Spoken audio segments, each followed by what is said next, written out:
प्रभात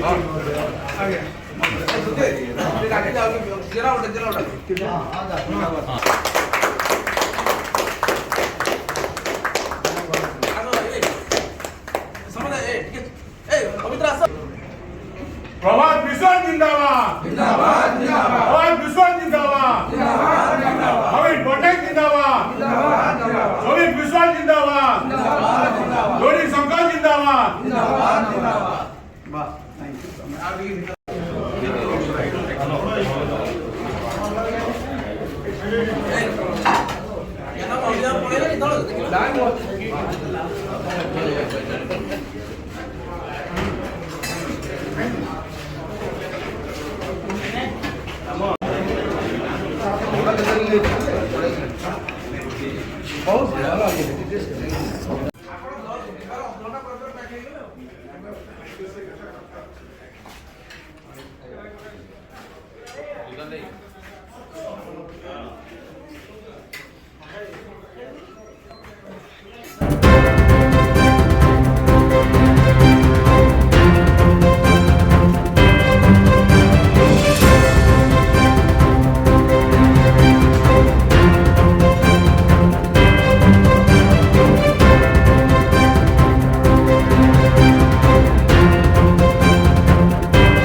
निर्वाचन परिप्रेक्षी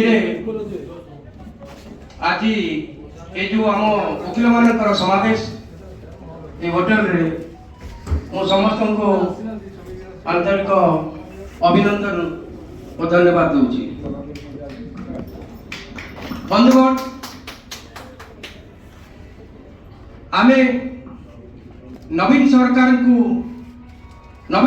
हाथ मुठा को टाण करने समस्ते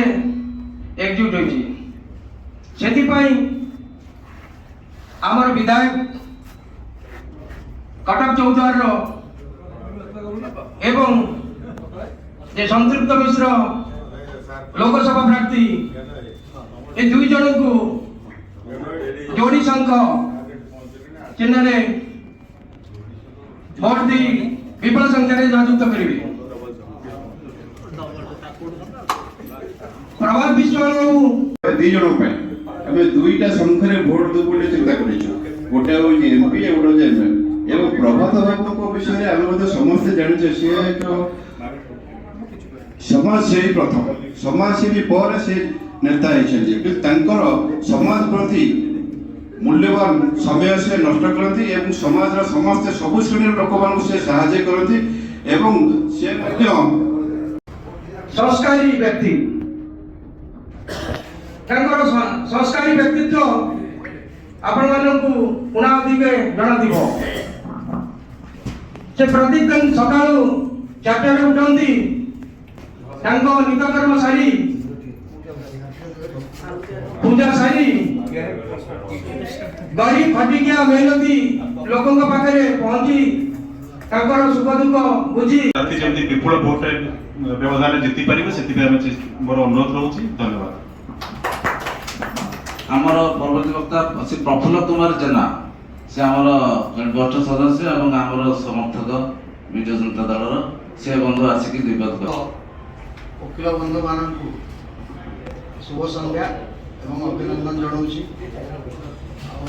सब कहीगले विशेष कहबार ना प्रभात विषय समस्ते जानती जे से चौद्वार कटक ଅଞ୍ଚଳର ସବୁ ଲୋକଙ୍କର ସବୁ ସମୟରେ ସୁଖ ଦୁଃଖର ସାଥୀ ହେଇ ରହିଛନ୍ତି ଏବଂ ସବୁ ସମୟରେ ଯିଏ ଯାହା ଚାହୁଁଛନ୍ତି ସେ ତାଙ୍କୁ ସାହାଯ୍ୟ କରି ଆସୁଛନ୍ତି ଏବଂ ବିଶେଷ କରି ଆମର ଓକିଲ ବନ୍ଧୁମାନଙ୍କର ବିଭିନ୍ନ କାର୍ଯ୍ୟକ୍ରମରେ ମଧ୍ୟ ସେ ସ୍ୱତଃସ୍ଫୂର୍ତ୍ତ ଭାବରେ ଆମକୁ ସାହାଯ୍ୟ ସହଯୋଗ କରି ଆସୁଛନ୍ତି ଏବଂ ପୂର୍ବ ସହଯୋଗ ସହାନୁଭୂତି ଯୋଗାଇ ଆସିଛନ୍ତି ଏବଂ ତାଙ୍କର ଆପଣମାନେ ସମସ୍ତେ ଜାଣିଛନ୍ତି ତାଙ୍କର ସୁପୁତ୍ର ଶ୍ରୀଯୁକ୍ତ ସୌଭିକ ବିଶ୍ୱାଳ ବର୍ତ୍ତମାନ ଆମର ବିଧାନସଭା ପାଇଁ ପ୍ରାର୍ଥୀ ହୋଇଛନ୍ତି ଏବଂ ଶ୍ରୀଯୁକ୍ତ ସମ୍ପୃକ୍ତ ମିଶ୍ର ଲୋକସଭା ପ୍ରାର୍ଥୀ ହୋଇଛନ୍ତି ଏବଂ ଉଭୟଙ୍କୁ ଆମେ ସମସ୍ତେ କେମିତି ବିପୁଳ ଭୋଟରେ